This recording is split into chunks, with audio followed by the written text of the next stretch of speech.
you remember The Black Hole? It's one of the most beloved films of all time. When Durant peels back the humanoid robot's mask and the face of a man who is nearly dead appears in close-up, the entire theatre gasps. I still remember the sharp intakes of breath, the panicked whispers. And then a few seconds later, the scream that erupts when Reinhardt's horrifying face appears behind Maximilian's red glass. That was the reaction of people who never expected Disney to dare do something like this. But the real black hole opened up outside the camera, dragging the entire production into one accident after another.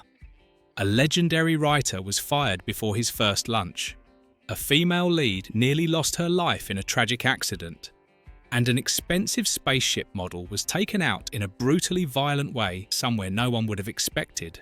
Below are 15 shocking facts hidden behind the black hole. Watch until the end, because the final one will leave you stunned. 15. Disney's first PG-rated film the moment the fairy tale cracked. In our memories, Disney used to be an absolutely safe place. Turn on the TV and there was a castle music swelling everything neatly arranged so no one had to worry. Children laughed. Adults felt reassured. Even when evil appeared, it was always wrapped in gentle colours. Then, in 1979, the black hole arrived and quietly shattered all of that. Families entered the theatre with a familiar assumption. It's Disney. What could be scary? And then they sat in silence as they watched humans crushed by machines. Robots tearing each other apart with spinning blades. Middle-aged scientists arguing about ethics about the right to control life itself. Conversations not meant for children. Worse still was the language. Hell, damn. Words that Disney had once strictly forbidden now echoed through the theatre. For kids who grew up with Mary Poppins or bedknobs and broomsticks, it wasn't just a shock. It felt like a betrayal of memory. Parents, meanwhile, were caught off guard, cover their children's eyes or admit that Disney had changed. The black hole never became a box office phenomenon like Star Wars, but it opened a crack, small quiet, in the fairy tale wall. Through that crack, darkness began to seep in. Without the black hole, there would be no Tron, no Return to Oz, no wave of dark live-action fantasy experiments in the 1980s. And it proved something no one had dared to say before even the most family-friendly studio in the world has a dark side. 14. An unmarketable name and history veered in another direction. As a child, I always assumed that iconic science fiction characters were destined from the very beginning. Only later did I realise that sometimes film history shifts because of a single tiny moment. During the casting of the Black Hole, director Gary Nelson wanted a fresh face. He found a young actress from the New York stage, intelligent, sharp, with eyes strong enough to stand before the abyss of space. Her name was Sigourney Weaver. Nelson believed she had exactly what the film needed, the cool seriousness of a real scientist. But when her name reached the executives, the response was swift and cold. That name is too ugly to sell tickets? That was it. A name deemed not Disney-friendly slammed the door shut. Weaver walked away. A few months later, she stepped into another project, Alien, and science fiction history changed forever. The irony here is almost painful.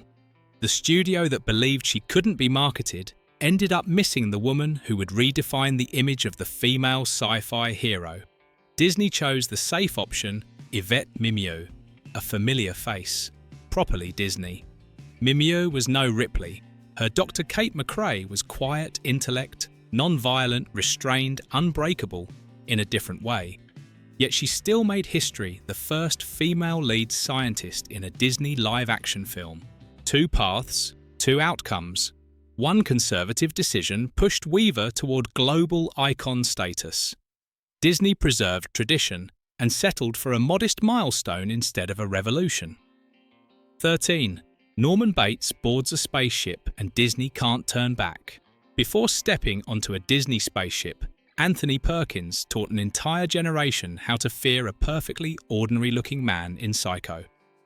And the memory of that role, the one that once froze theatres into silence, made the black hole all the more terrifying. The moment he appears aboard the Disney spacecraft, something feels off, like something that doesn't belong.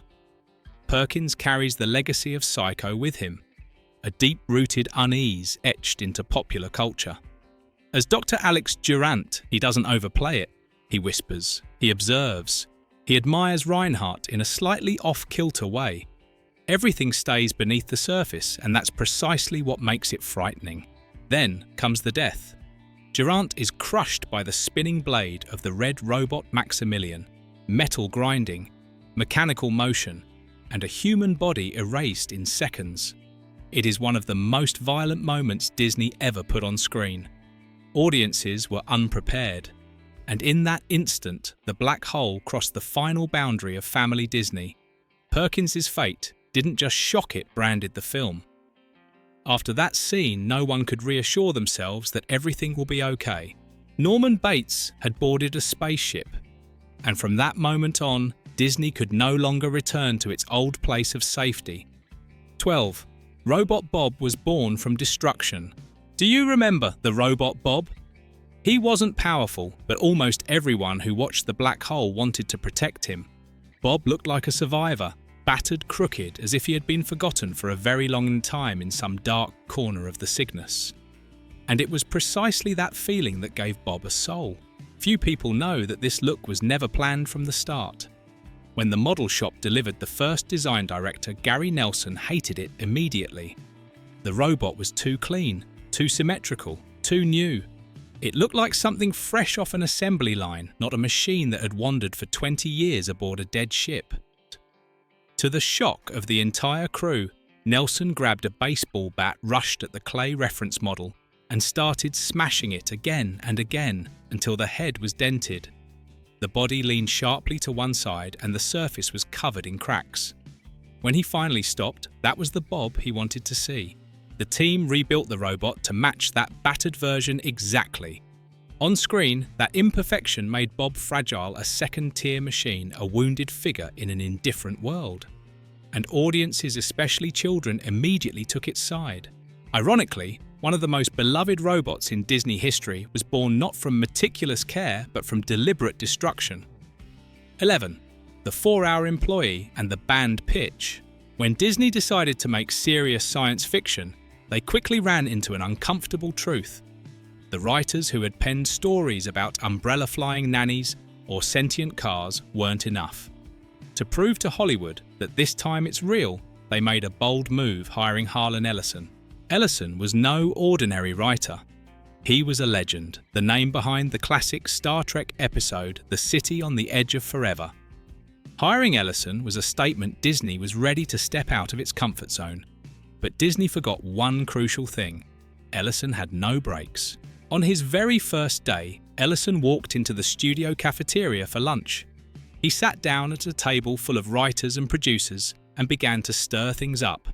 Ellison pitched an idea for a new animated film, improvising an X-rated storyline featuring Mickey Mouse, Donald Duck, and Tinker Bell in shockingly explicit adult situations.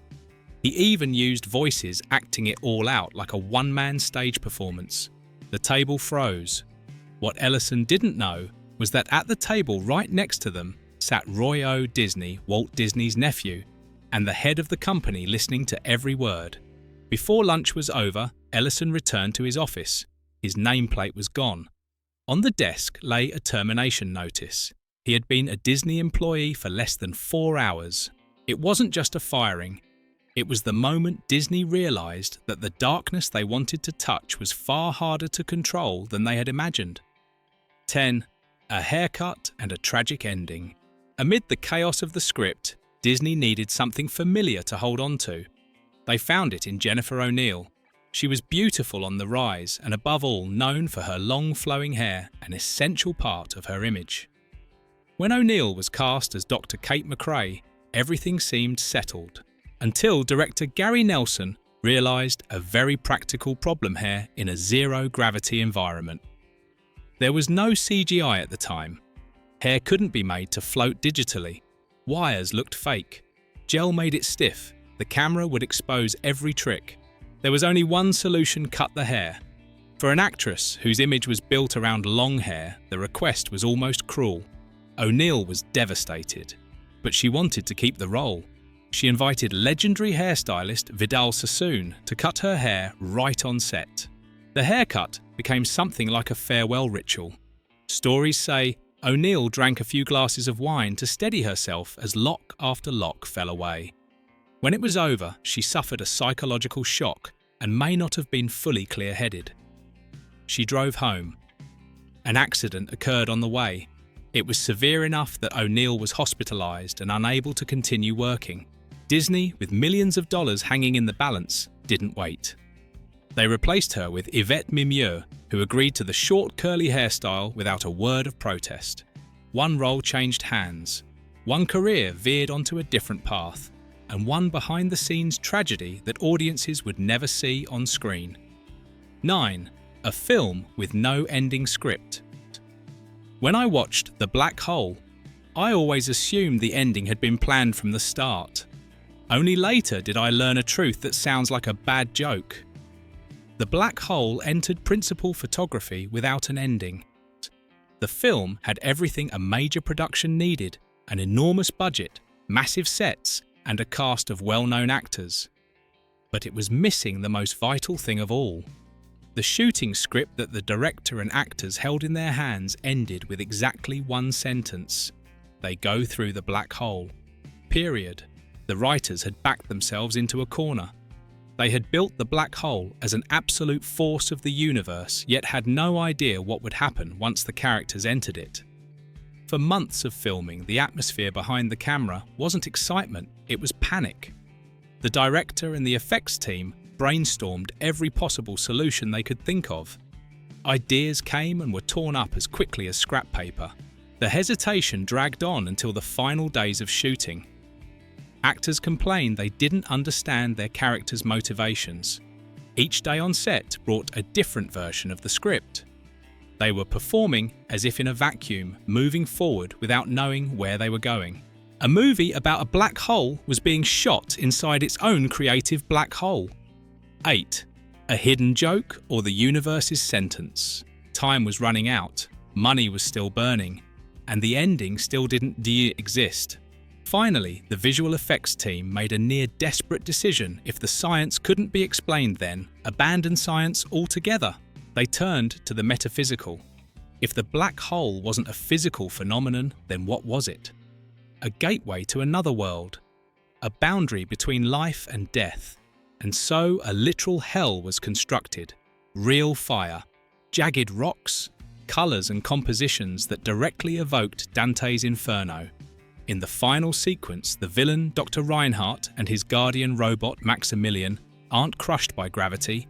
They are transported to that realm like a sentence being carried out. But the real blow lies in a detail many people miss. The actor who played Reinhardt was named Maximilian Schell. In the final moment, the character Reinhardt is trapped inside the metal shell of the robot Maximilian. Human eyes visible behind red glass, trembling as they stare into the sea of fire. A chilling wordplay, Maximilian Schell, trapped inside a shell named Maximilian. It's a dark joke or a curse left behind by the writers and effects team at the last minute. The entire ending was assembled almost entirely in post-production. It wasn't written from the beginning. It wasn't prepared. It was simply a desperate attempt to create an ending that felt profound for a film that never truly knew how it would end. And it's precisely that ambiguity that makes it so haunting. 7. The devil hidden in the robot's design. From the moment he first appears, the robot Maximilian makes audiences uneasy. Over 6 feet tall, floating in silence. 2 arms ending in spinning blades without emotion. Maximilian doesn't run, doesn't roar, doesn't show off his strength. He simply moves closer. The design team didn't draw inspiration from other sci-fi robots. Instead, they turned to a place very familiar yet very dark within Disney's own history. Concept artist George McInnes admitted that Maximilian's design was based on Chernabog, the giant winged demon from the Night on Bald Mountain sequence in Fantasia 1940.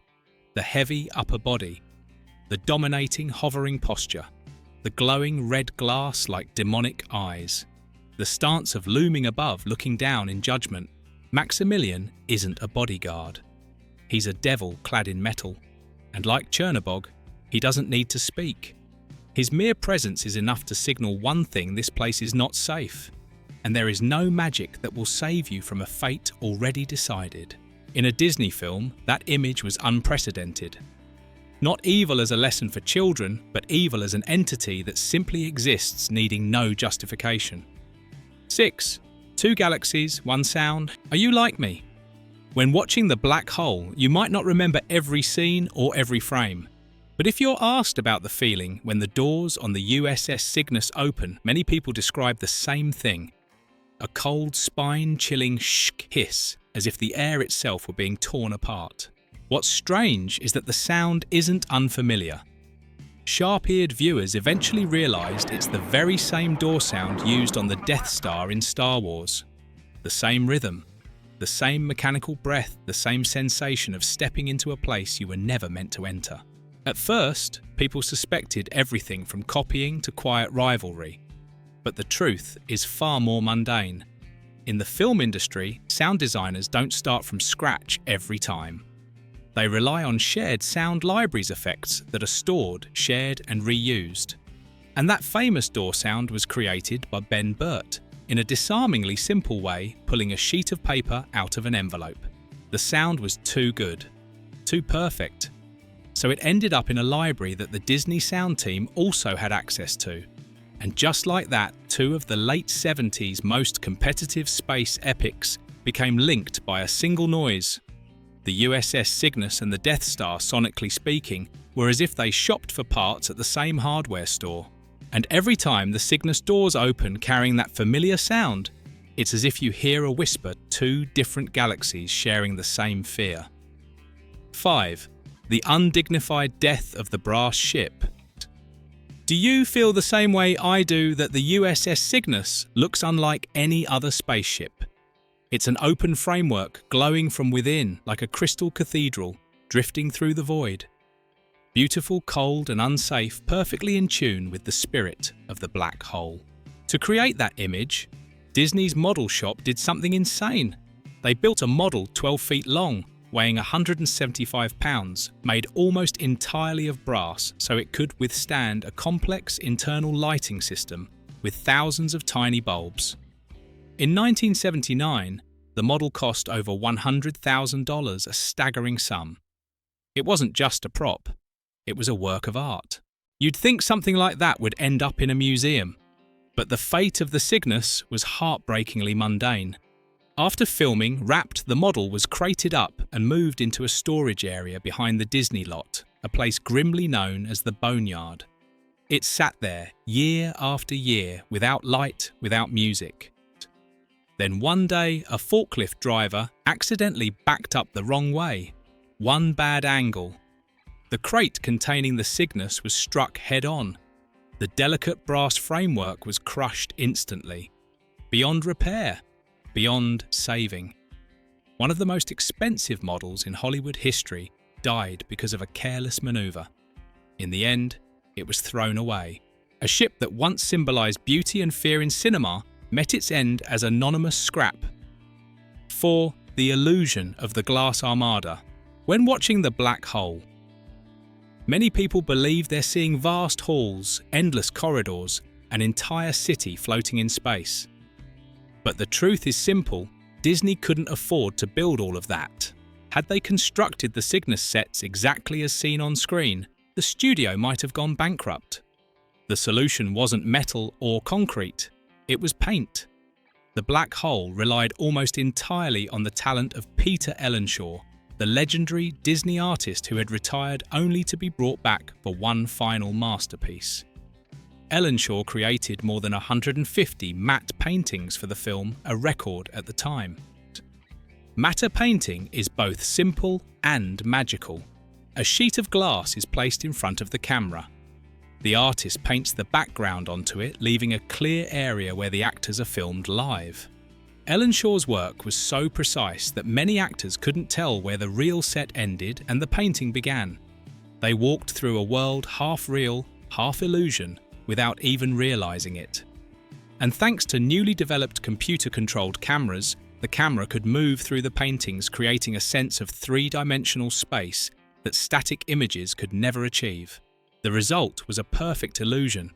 A fleet made of glass, a floating cathedral, a world that didn't exist yet looked more real than reality itself.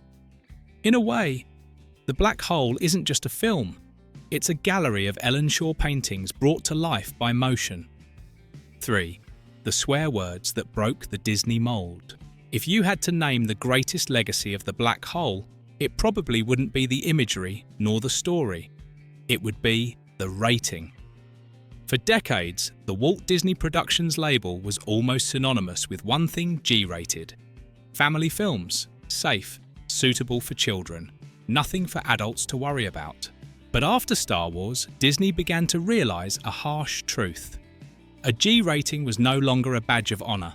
It had become box office poison. Teens and adults saw G-rated sci-fi and thought, that's a kid's movie, and they didn't buy tickets. To compete, Disney needed something very small but critically important PG. Not because the content was truly extreme, but because PG carried a sense of edge, risk, depth. When The Black Hole was screened for the MPAA, the verdict came back as G. For Disney, that was a disaster. Stories say the producers went back into the editing room not to add more action or gore, but to do one very specific thing: insert mild swear words. Damn. Hell. Words that had once been absolutely forbidden in Disney films were now deliberately added. Not because the characters needed them, but because the rating did. The tactic worked.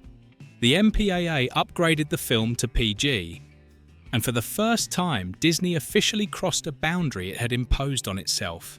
More importantly, this rule-breaking move paved the way for something much bigger. Touchstone Pictures, the label that allowed Disney to make adult films without dirtying its core family brand. 2. A toy empire bets on the wrong horse. In the 1970s, Mego dominated the action figure market. They knew how to turn movies into money, and then in 1976, they made a mistake that went down in history. Mego was offered the Star Wars license, and they turned it down. They thought the film would flop. Kenner picked it up. The rest is history. Haunted by that blunder, Mego was determined not to miss out again. When The Black Hole appeared, they saw a chance at redemption. A big space film. Disney behind it. Robots, villains, spaceships. They went all in. Mego bought the license and poured millions of dollars into a full toy line. And to be fair, the toys were very well made. Many collectors later argued that the Black Hole figures were sculpted better than contemporary Star Wars figures. But there was one thing Mego hadn't accounted for: children. Kids didn't want to play with a philosophical mad scientist. They didn't want to hold a robot descending into hell. There were no lightsabers, no clear good versus evil battles. The toys sat untouched on shelves year after year. Losses from The Black Hole combined with Star Wars continuing to dominate the market broke Mego. In 1982, the company went bankrupt. The failure of the Black Hole merchandise became the final nail in the coffin of one of the biggest toy companies of the 1970s. 1. Despite the chaos, The Black Hole still impressed the Academy. The strangest thing about The Black Hole is this: despite the chaos, despite the lack of direction, despite no one being quite sure what kind of film it was, the Academy still had to acknowledge it. In 1980, the film received 2 Oscar nominations, Best Cinematography and Best Visual Effects. For Disney, that was no small feat. This was a studio known for animation and fairy tales, not for serious live-action science fiction. Massive matte paintings, intricate models, and the in-house ACES effects system stood shoulder to shoulder with films that had been produced far more smoothly and with much clearer direction. Much of the credit belonged to cinematographer Frank Phillips. His dark, moody lighting turned the USS Cygnus into a haunted cathedral where space was no longer a place of discovery, but a place of judgment. These nominations proved something important Disney could play on the sci-fi field. For a studio long dismissed as the fairy tale company, being mentioned at the Oscars in serious technical categories felt like entering a new orbit. And when everything is over, the black hole still hangs there like the Cygnus itself. It's the Disney film that dared to step into darkness before Disney was ready to admit it even had a dark side. A movie born from uncertainty, sustained by risk, and ending with images that even adults aren't sure they fully understand. Perhaps that's why the black hole never truly disappears. If the Cygnus robot, Bob Maximilian, or that haunting ending still linger somewhere in your memory, leave a comment which detail stayed with you the most. And don't forget to like, share and subscribe so you won't miss the next videos.